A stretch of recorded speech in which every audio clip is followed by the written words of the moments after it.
Hello everyone, welcome to another Let's Build It, and we are here on the grid working on the sanctuary house. This is episode 5. I'm pretty happy with the progress of everything else and just the style of the house. It's starting to come together. Towards the beginning I wasn't quite sure with this whole front area, but I'm starting to like it a little bit better, more comfortable with how it's going to tie in with the rest of the house. If we go around here, come around back to where we left off last time, working on this interior living room area, which is pretty giant with the big fire pit, with the big water feature and fire pit. And of course, using these concrete pipes that I wanted some kind of round piping or something like that to use on the corners or the edges, and quappa tilting these to be vertical height-wise worked out pretty good, and I just like the plain concrete look of it, and they look good inside and outside. And speaking of outside, this episode I think I'm going to jump on more of the landscaping here. I want to figure out what I'm doing with this big pond area and maybe some more landscaping around the edge of the house. So what do you say we jump on that, and I'll circle back at the end.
Okay, this is a good place to stop here.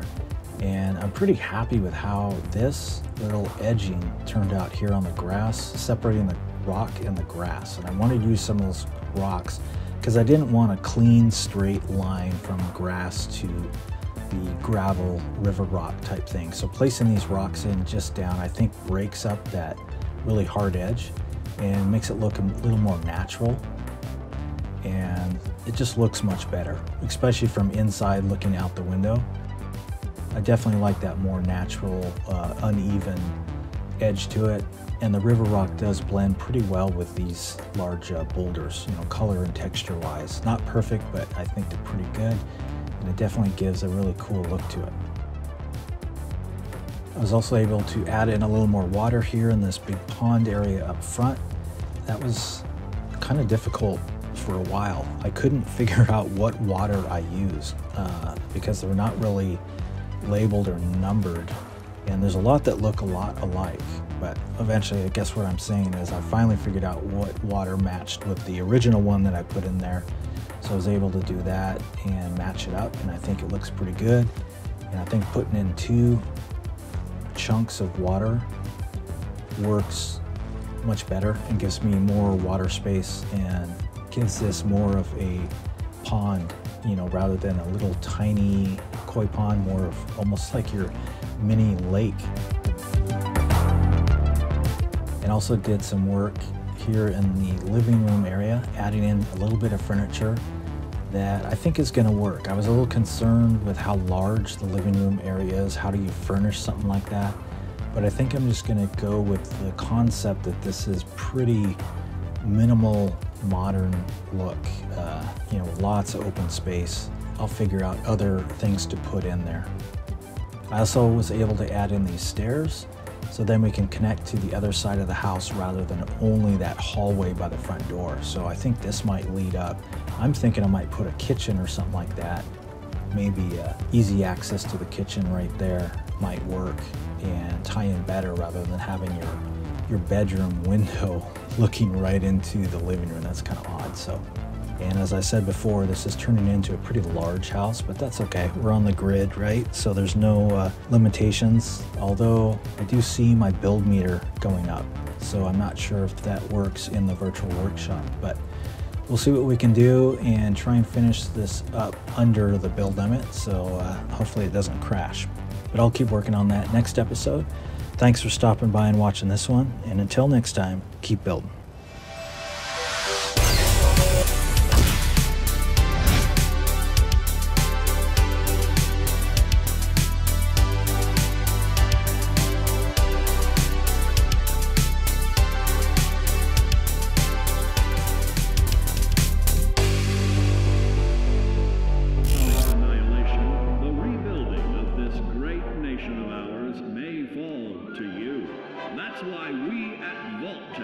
Prepared these educational materials for you to better understand the